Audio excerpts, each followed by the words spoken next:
Hey, what's going on? What's going on? What's going on? What's going on, everybody? Welcome back. Welcome back to another episode of Honest Conversations with Mo, the Mo Love Podcast. Welcome back to another one. And I want to get right into this one.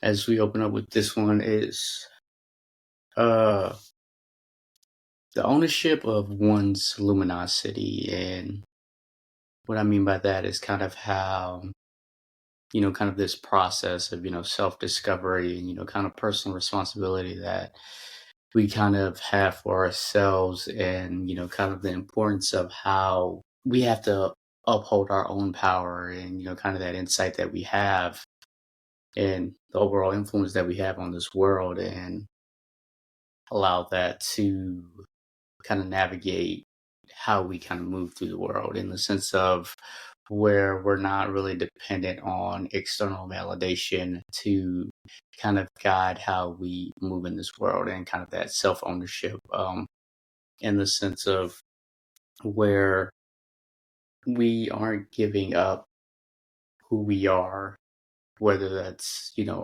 our inherent, creative talents, kind of holistically kind of who we are, at our cores, in our inner beings, and not allowing others kind of dictate that and kind of drive the narrative of who we are. And that's the importance of, kind of that ownership of one's luminosity and, you know, owning, your personal truths, standing in that, staying grounded in that and kind of, the light that we kind of all have and kind of allowing that to shine. Whether it's, a dark light or, bright light, still navigating in terms of how we kind of move and kind of proceed, throughout the world. And then in that sense is also, I think for me, for myself, in the sense of how I go about, kind of the ownership of my own luminosity. And sometimes it's a bit difficult in the sense of where I know for myself, where I can admit, as I admitted before, kind of where, kind of sought out that, kind of personal validation and, or not personal external validation in the sense of where I allowed others to kind of dictate and navigate that luminosity for myself and kind of that light that I have for myself or kind of dictate how I navigate with, my creative talents or just kind of overall in that sense of even where I allowed others to kind of dictate my joy. And then, and I think that goes back to, what we talked about in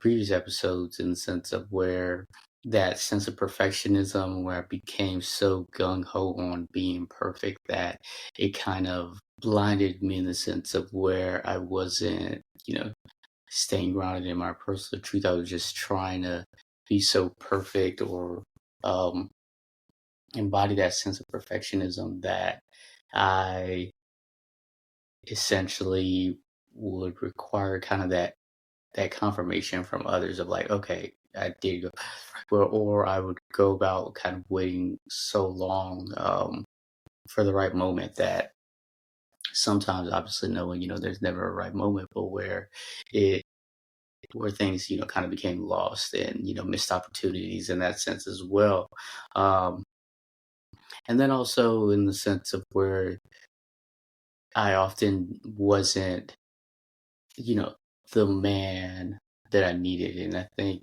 going into that next topic of becoming, the man you needed, or obviously, and others, for the ladies out there, becoming the woman you needed, and where we understand how our kind of our childhoods, kind of dictate, kind of what we saw, from, our parents, and from the community around us of kind of what we felt like we needed, who we needed to be or what we needed to be, that we sometimes forget who we needed to be for ourselves. And I think for me becoming, the man I need to be for myself is understanding how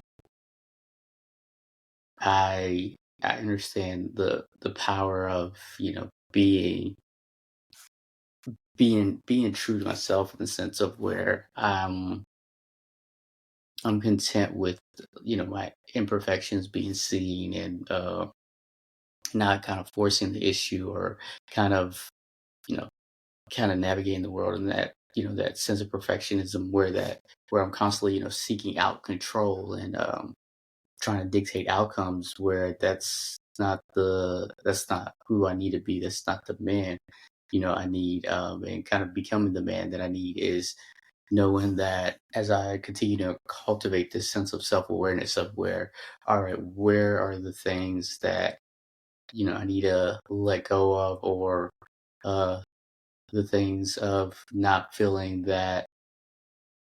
things need to be necessarily difficult. Like, for instance, for myself, I make pleasure seem so difficult. And I mean pleasure in the sense of, kind of all things kind of tying back into that sense of joy, where it becomes difficult for me because I see it more so kind of as a reward or something to be deserving, where I don't really, provide that to myself in the simplest pleasures. And I think I, kind of tie back into, kind of that overwork and over functioning, where I kind of, put that self-worth of myself, within, kind of tie back into the external validation. And I think that sometimes kind of uh, confuses us, and kind of, kind of hinders us in the sense of where we're not really allowing ourselves to really bloom and blossom, and really, you know, become who we need to be for ourselves. And it's not something that's, obviously going to be easy or going to happen, overnight. But I think having, kind of that awareness in the sense of, okay, this is this is who I want to be. This is who I need to be for me, and not necessarily for others. And I think when we kind of really sit there and really figure out, all right, who do we need to be for ourselves, and how do we go about that, and taking those necessary steps to be that person for ourselves, um, because because it becomes easier when you're, in that rut, or, kind of, get complacent in the sense of it's easier to, you know stand still on what's been comfortable, you became you know what you became content with. And I think this goes into the next area of kind of being comfortable performing than being known. And I think for myself, of someone, who I can, oh, I guess I always kind of try to fight against it in the sense of how, social I could be. I always kind of, joke around and say, I'm an anti-social socialite, but in the sense of where that social aspect is where I got so content of being comfortable, performing, kind of putting on those performances, then really allowing people to really know who I am. And I think that, as I said kind of earlier, is kind of going back into, that perfectionism of, all right, you know, curtailing, this perfect image, whether, it's, through, you know, just overall, that we don't want to be seen as, flawed.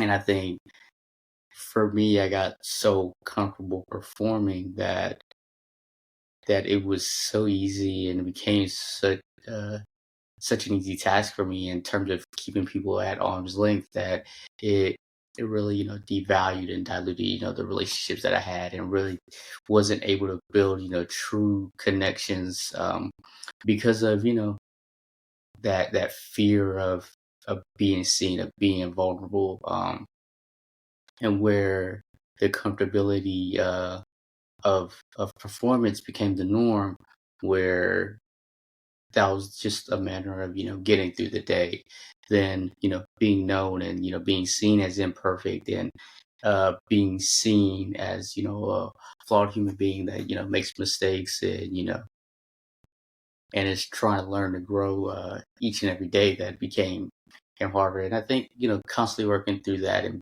being, more vulnerable on my side, and kind of trying to get out of that performance mindset because, like I said, it became so natural that it was hard to all right turn off that bubble, and in the sense where I essentially kind of created a self my curated a self of myself over, kind of the messy presence of, kind of who we can be, of that being very authentic and being real and realizing how oftentimes, that costs me and love in the sense of not love just in the romantic sense, but also, love, platonically, uh professionally, kind of the love of where I, want to see myself in, my career and things like that, where I strive so hard to kind of curate this image that it it became it became tough to just, be imperfect and be, kind of messy and, kind of allowing ourselves to, be flawed and seeing if, people would accept that. And I think for myself, the struggle was that seeking out that sense of control that it became, all right, oh, and kind of go back to kind of that cost of love in the sense of like for me, I love love so much, but I'm so afraid to fully allow myself to be fully open and vulnerable to it that it kind of impacted essentially all my relationships in the sense of whether it's romantically and maybe you know dating someone and find interest in someone but just don't know where it's easier to kind of create this image but not really allow myself to truly be seen and then once the connection derails, it's kind of me going back and be like, oh, kind of prove myself like, oh, I knew that wasn't going to go well, anyways, and then kind of go back into the next role, for the next connection, or whether it's professionally and kind of working so hard and not being willing to kind of seek out help or willing to delegate and feeling the need to bear so much. So much of a load on myself that it that's how I constitute, kind of, that worth of all right, you know, working so hard is obviously going to lead to necessary results and then those next steps, you know, obviously it wasn't obviously going to instantly come to fruition. And I think that eventually, causing myself to, become burned out or kind of, hurting myself from fully expanding and growing, as a leader, as an individual. And then also in the sense of, when uh it came to, even with family where uh they obviously see the messy side of myself, that messy presence, but sometimes not being as vulnerable or fully vulnerable, fully, whether it's family or friends, and then it's hidden in those necessary relationships as well. And I think when tying back into that kind of that that sense of ownership of, all right, how do I own this part of myself and take full responsibility of you know l- living life with kind of that meaning and kind of owning my light at, in my owning the light of how I navigate or exist in this world, and it's not something I've instantly kind of figured out. It's not something that I know I'm not going to instantly figure out, but I know it's something that I'm working through and kind of striving to kind of figure out, um where I hold myself to such a high standard that I know that it's impossible to meet. And then I think that goes back to kind of that curated self of kind of living up to those unrealistic expectations that I've created for myself, that it becomes so hard to be messy, um, or exist, as a yes, as flawed, where that's costs cost me, necessary, cost me love in the sense of where, um, as I kind of go back to, kind of waiting for the right person that can, whether it's, meeting these unnecessary and unrealistic expectations, or even for myself of, timing and things like that. And it just showed how much more difficult I was, making things on myself, and still tend to do often, and trying to figure out of how to let the guard down. And it's not something that's been easy for me or ever been easy for me. It's the sense of, all right, how do I let my guard down and just, let others see me for me. And I'm not saying, I have this, or I'm constantly performing like every single time. There are those glimpses and moments that maybe others have caught, that have, connected with me in the past, that may have caught that. I think even for, uh, when you look at it for yourself too, is like when you catch yourself performing, you're just only hurting the relationship that you're looking to build from fully developing, because being present and being, kind of fully authentic, lasts and is real, versus where, all performances eventually come to an end. And eventually, as as I continue to perform, it eventually ends those, those necessary relationships that I was genuinely looking to build. And I think even for anyone out there too, is realizing like, hey, when you're performing, how are you? Who not only how are you uh kind of dictating how you move and kind of control the different outcomes in your world, but also who are you becoming when you're performing, and things of that nature. Are you becoming a version of yourself when you're performing that, it's this perfect light, perfect image, or are you a person that you don't necessarily want, to take, full responsibility and kind of put, the blame on others in terms of, your own luminosity and things of that nature. So I think it's very important to understand, kind of, if you are a performer, in that sense of, how are you performing? And then what does that mean in, being known? What does being known for you kind of look like? And I think for me, being known for me looks like just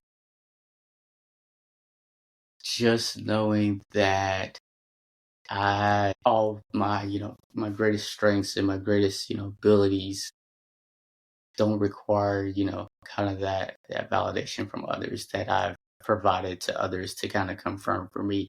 And I know that I can, navigate this world, through, with my abilities and, my talents, and where my worth isn't being dictated by statuses, or, material possessions, or uh, feeling like, when it comes to, like a relationship, that, another person, defines me and things like that, or uh, allows me to be seen, because, I'm already, seen. I'm already, um, continuously, being the best version of myself. And I think it's important to understand that, of how I want to be known, and, kind of uh understanding, my creative brilliances, but my, my overall, intellectual brilliance, in the sense of being being the most dominant version of me, where I'm allowing myself to be flawed, and not feeling like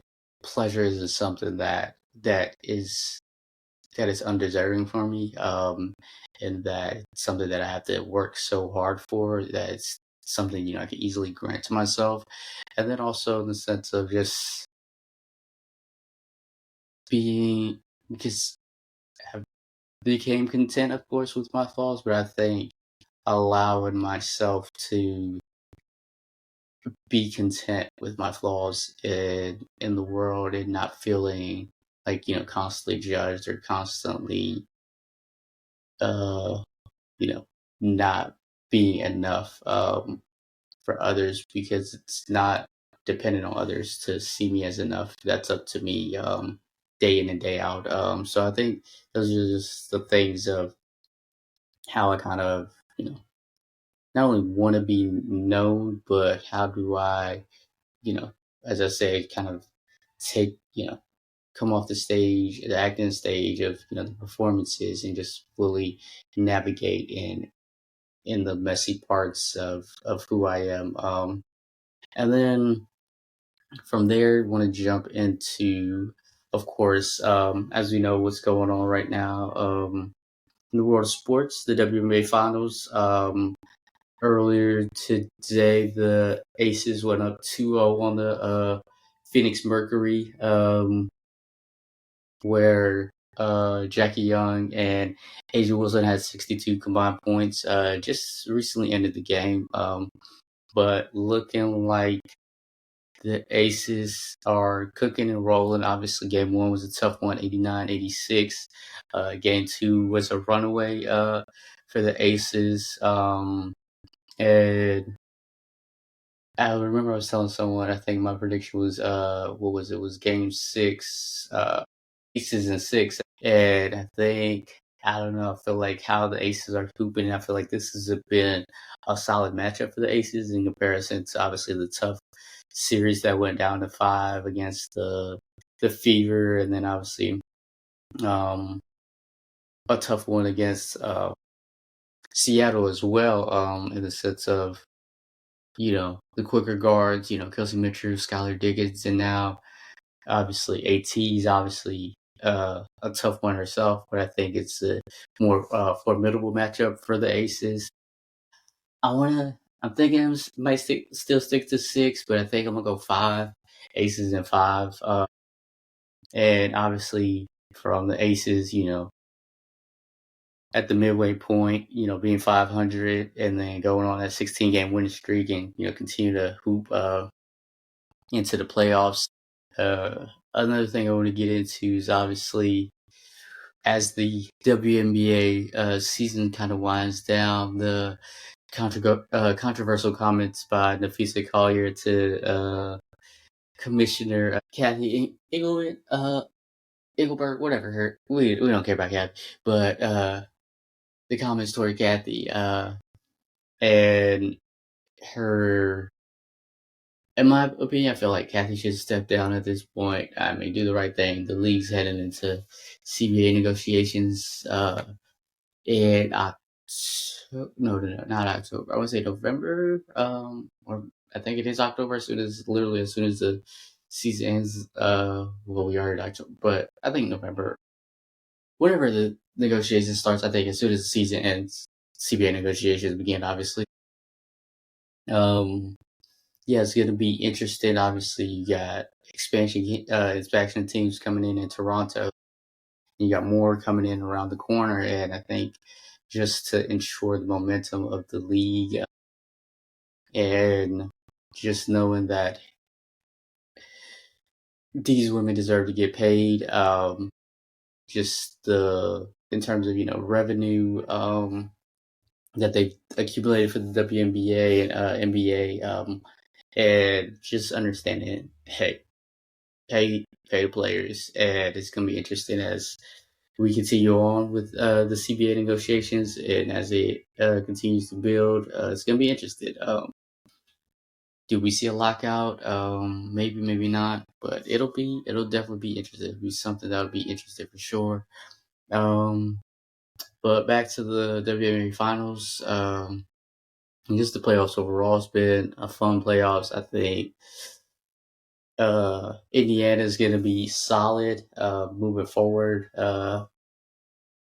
Despite obviously how tough they played the Aces going into overtime for Game 5 and pushing them to the brink. Obviously losing Kelsey Mitchell.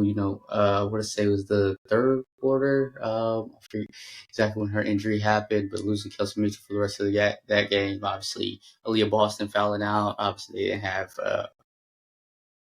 Caitlin Clark throughout the playoffs and the rest of the season, but I think the fever will be solid as they continue to build. I mean, Minnesota, the calls and everything, it was tough. Obviously, uh, the injuries to the Visa and Dejanay and kind of that full team and not being fully whole. And yeah, it was just the playoffs has been fun. It's been fun to watch. Obviously, the Liberty firing their coach after they were out. And I'm calling it Aces Championship. Uh, our four-time MVP, Asia Wilson gets another one, and the Aces get another one, led by Becky Hammond, Chelsea Gray, Jackie Young, Jewel Lloyd been hooping in this series early on. Been a huge, not only on big shots in game one and kind of when Jackie and Asia didn't have it, kind of being the cog, her and Dana Evans in that game one, and now obviously game two.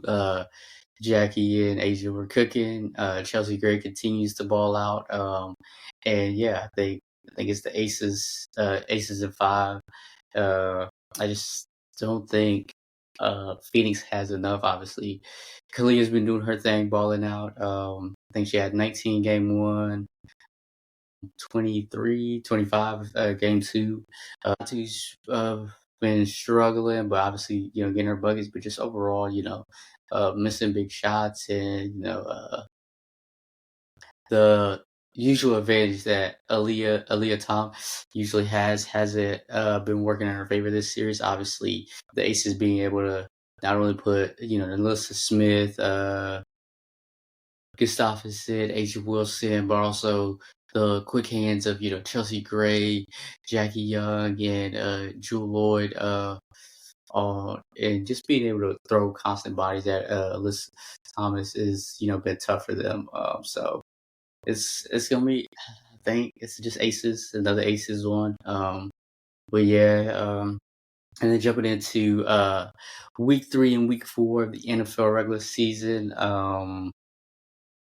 We've had some interesting interesting shockers early on in the season. Obviously, the for me the most shocking was my Falcons getting smacked 30-0 to the Carolina Panthers, where our offense was abysmal in week 3 against the Panthers.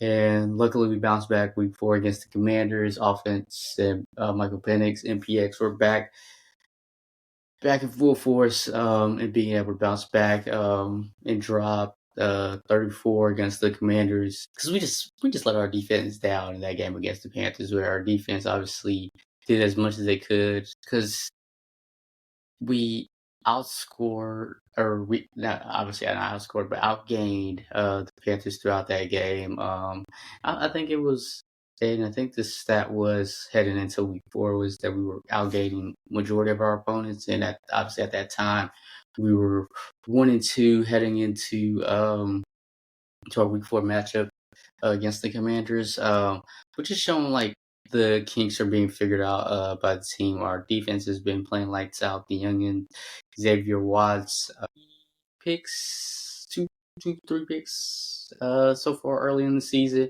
Billy Bowman been balling out. James Pierce Jr., Jalen Walker, our D line, Curated. Obviously, we're gonna get AJ Terrell back after the bye week. In a tough matchup against the Bills in week 5 or week 6. So it's gonna be a fun one. But across the league, obviously the Eagles went down, no longer undefeated to the Broncos. The Ravens are, I think, pretty much done for at this point, where obviously losing Lamar, and just that offense not being able to show up this season has been tough for them. 1-4, getting blown out by Houston earlier today. A few other notable teams. Who else? Obviously, the Bills have been hot. play later, obviously later on tonight, Sunday Night Football against the Patriots. But just across the league, that it's been interesting. Obviously, early on in the season, I think Minnesota bounced back, in how obviously their performance against us on Sunday Night Football in week 2, but just the early on in the season, it's gonna be a fun one. It's gonna be a fun ride throughout the season. Obviously, we're only at week 5, so it's gonna be interesting. And kind of who's been obviously the notable standouts. Obviously, outside the Bills, the Eagles, surprise teams, and the Colts. Who else was a surprise? Dang, I can't think off the top of my head right now. But um, Chiefs figuring things out after their slow start. But it's gonna be a tough, not tough, but a fun watch. Throughout the rest of this regular season. And then speaking of regular season, the NBA regular season is right around the corner. Where the Lakers are back. Obviously, this is a Lakers centric pod, but just throughout the league, early on, we already see the tough injuries for the Rockets. Losing Fred VanVleet for the season. Recently lost Dorian Finney-Smith in their last preseason game. But just across the league, but going back to the Lakers, we look abysmal. Obviously, it's preseason. I'm not putting too much stock in that game. But I did like some of the things that I saw throughout that game from obviously Austin Reeves, Ayton on the defensive end. I'd say those are probably my only 2 bright spots from that game. RJ Davis showed a reason why he could potentially secure a spot, pull a Quincy Oliveri and get a spot for this year. What is it? He had 12 in that game. But yeah, just wanna obviously, as we didn't have LeBron and Luka playing in that game, just I think I'm gonna say who else was out? Gabe was also out. Marcus Smart was also out. But I did like Jake LaRavia as well. He did look pretty solid. Defensively, he was okay. So I'm gonna continue to watch that. We play Golden State later on tonight.